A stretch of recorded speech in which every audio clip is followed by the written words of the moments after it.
வணக்கங்க. இன்னைக்கு நம்ம பார்க்க போகிறது மீன் உசிலி. மீனை ஃபஸ்ட்டு இப்படி செதிலெல்லாம் எடுத்துக்கணுங்க.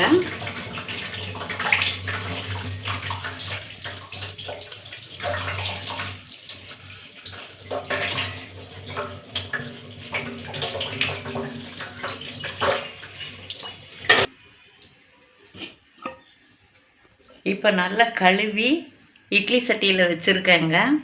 ஆவியில் நல்லா வேக வைக்கணும்.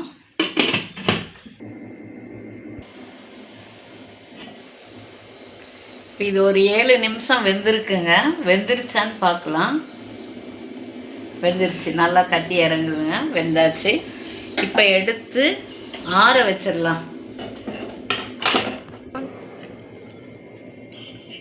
இப்போ இது நல்லா ஆறணுங்க. ஒரு 5 நிமிஷம் ஆறட்டு, அப்புறம் இதை பிரித்து எடுக்கலாம்.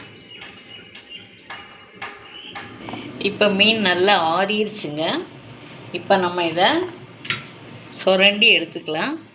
இதில் நம்ம இந்த மாதிரி தோலெல்லாம் இருக்குன்னா எடுத்துடலாங்க. முள் அது மாதிரி எல்லாம் வருதுன்னா கொஞ்சம் சுத்தம் பண்ணணுங்க.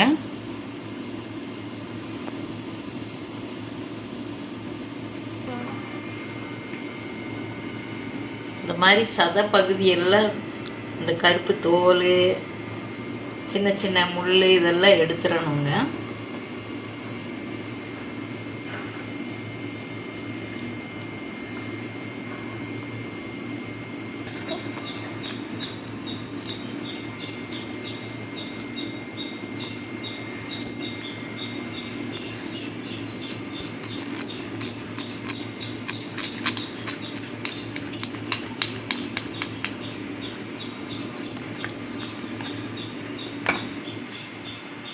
இப்போ எடுத்துட்டோங்க.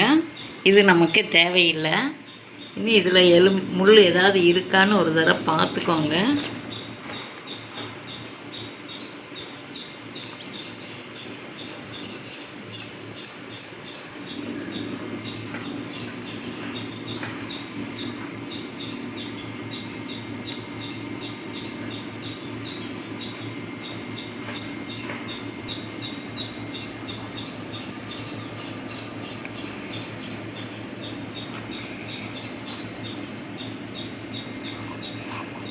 இப்போ மீனை சுத்தமாக எடுத்துட்டோங்க.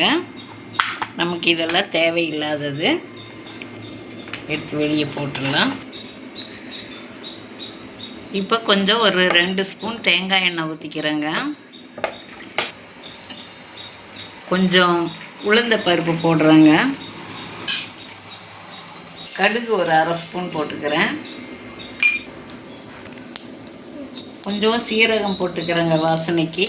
கடுகு பொரிஞ்சதும் இப்போ வெங்காயம் போட்டுக்கலாங்க. கொஞ்சம் வெங்காயம் கொஞ்சம் செவக்கட்டும்.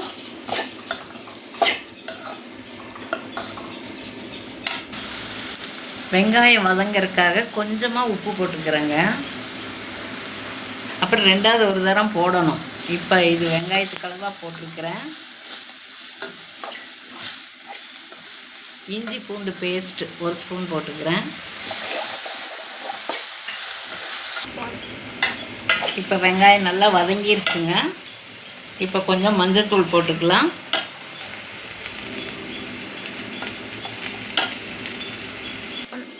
இப்போ மீன் போட்டுக்கலாங்க.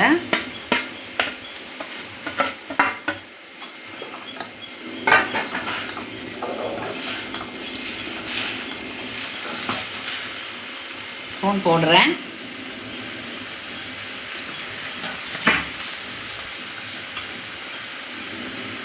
மிளகுத்தூள் காரத்துக்கு ஒரு சின்ன ஸ்பூனுக்கு 1 ஸ்பூன் போட்டுக்கிறேன்.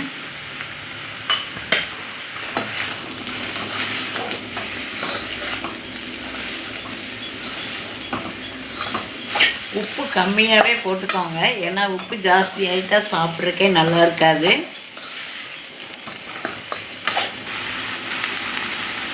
இப்போ மல்லி கருவேப்பிலை போட்டுக்கலாங்க. போட்டு நல்லா கிளறி விட்டு இறக்கிடலாங்க. இறக்கிட்டு போட்டாங்க. இப்போ மீன் உசிலி சூப்பராக ரெடி ஆயிடுச்சுங்க. நீங்களும் செய்து பாருங்கள். எப்படி இருக்குதுன்னு சொல்லுங்கள். நன்றிங்க. ரொம்ப நல்லா இருக்குங்க. கண்டிப்பாக ஒரு தடவை செய்து பாருங்கள்.